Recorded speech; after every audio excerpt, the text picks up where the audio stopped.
신천지 경험자분들은 잘 아실 거예요. 성경 기록자가 영감을 받아서 기록했다는 걸 신천지에서 어떻게 배우셨죠? 본인도 쓰는 내용을 모른 채 그저 받아쓰기 했다는 것으로 배우셨죠? 그런데 본인도 알지 못한 채 성경을 기록했다라고 배워놓으면 이 내용은 후에 이것을 풀어줄 누군가가 등장하기 위한 전제 조건이 됩니다. 그리고 뿐만 아니라 성경의 내용을 역사, 교훈, 예언, 성취로 구분해서 가르쳤던 걸 신천지 경험자분들은 기억하실 거예요. 그런데 이 내용 역시 성경 기록자가 모르고서 예언한 것을 후에 깨닫고 성취할 누군가 있다는 얘기를 하기 위해서 깔아놓은 전제 조건인 것이죠. 아무렇지도 않게 받아들였던 이 두 가지 사실이 나중에는 올바른 성경 이해의 관역에서 벗어나게 만드는 그 시작입니다. 성경을 기록했을 때 기록자들이 받은 영감은 그런 게 아니었습니다. 하나님은 인간 기록자의 성격, 문체, 배경, 상황 등을 충실히 사용하셔서 자신의 뜻을 드러내셨습니다. 여러분 생각해 보세요. 하나님이 그저 자신의 뜻을 받아쓰기 하라고 시키는 것과 인간의 모든 면을 사용해서 그럼에도 자신의 뜻을 충실하게 드러내는 것, 어느 쪽이 더 어렵고 전능자에 가까울지 한번 생각해 보시기 바랍니다. 그리고 저 내용별 분류는 후대 사람들이 편의상 나눠놓은 것입니다. 절대적인 기준이 아니에요. 그래서 내용으로 분류하는 역사서, 예언서 등의 분류가 유대교와 기독교에선 달리 구분되는 것입니다. 지금 보고 계신 그대로 말이에요. 성경 내용은 역사이면서도 예언이고 그 예언의 내용이 곧 가르쳐야만 하는 교훈이기도 합니다. 그리고 예언의 성취는 역사의 지평 위에서 벌어지는 것이죠. 이 네 가지를 칼같이 나눌 수 있다는 전제 자체가 잘못된 것입니다.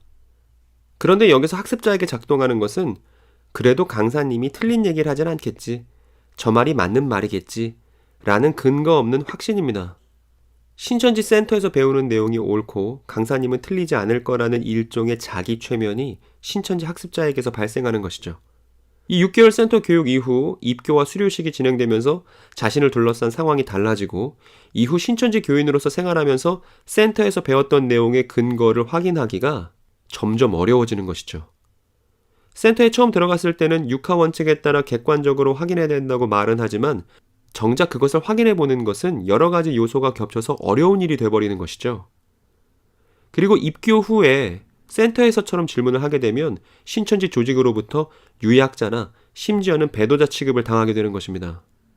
이 센터 교육에서 우리가 놓치지 말아야 되는 진실은 앞에서 가르치고 있는 강사도 일반인 출신이고 그 사람 역시 이러한 센터 수업을 통해서 그 앞에서 가르치는 사람이 맞을 거야 라는 자기 최면의 과정 속에서 지금의 신천지 강사의 위치에 올랐다는 사실입니다. 그 사람도 근거를 직접 확인해 본 일이 없는 사람인 거예요.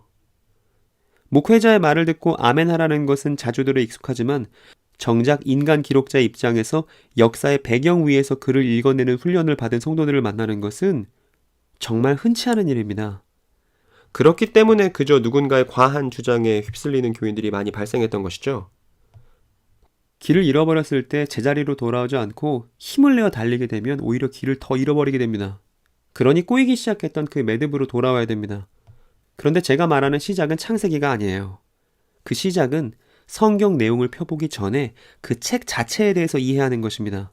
이 성경이라는 책 자체가 무엇이며 이 책이 어떻게 기록되었는지를 알아야 비로소 이 책에 어떻게 접근하고 또 어떻게 읽을지에 대해서 우리가 말할 수 있습니다. 저는 이 시리즈를 통해서 성경이라는 책이 고대 문헌이며 이 책은 하나님의 영감을 받은 인간 기록자에 의해 기록되었고 이때 영감이란 인간 기록자의 인간성을 배제하지 않고 오히려 사용하는 것을 말한다고 말씀드렸습니다. 따라서 영감받은 인간 기록자의 입장에서 이 문헌이 쓰여졌던 실제 상황의 배경 위에서 장절에 얽매이지 않고 그 문맥을 따라 읽어야 하는 것이죠. 이것이 우리가 마땅히 돌아가야 할 성경 읽기에 합당한 시작이고 지금 우리가 겪고 있는 문제의 해결 방법이기도 합니다. 혹시 이 영상을 보고 계신 분들 중에 여전히 마음이 혼란스럽거나 혹은 그 혼란을 마음에 그저 묻어두신 분들이 계신가요? 여러분들의 두렵고 떨리는 마음을 다독이고 여러분들이 차분하게 확인하실 수 있도록 섬기는 것이 저의 기쁨입니다. 그리고 그 본문을 확인하는 과정 속에서 우리가 글자에 갇히지 않고 글자를 통해서 그 당시 그 시절로 돌아가 보면, 그러니까 2000년 전 팔레스타인 땅으로 돌아가게 되면 우리는 우리가 알고 있던 한 사람을 다시 새롭게 알게 될 거예요. 그리고 그 한 사람을 가운데 두고 그리는 새로운 그림을 만나게 될 겁니다. 단 한 번도 여러분을 속인 적이 없는, 그리고 신의를 지키는데 자신의 목숨을 아까워하지 않는 그 한 분이 제시하는 우리의 현재와 미래의 청사진을 말입니다.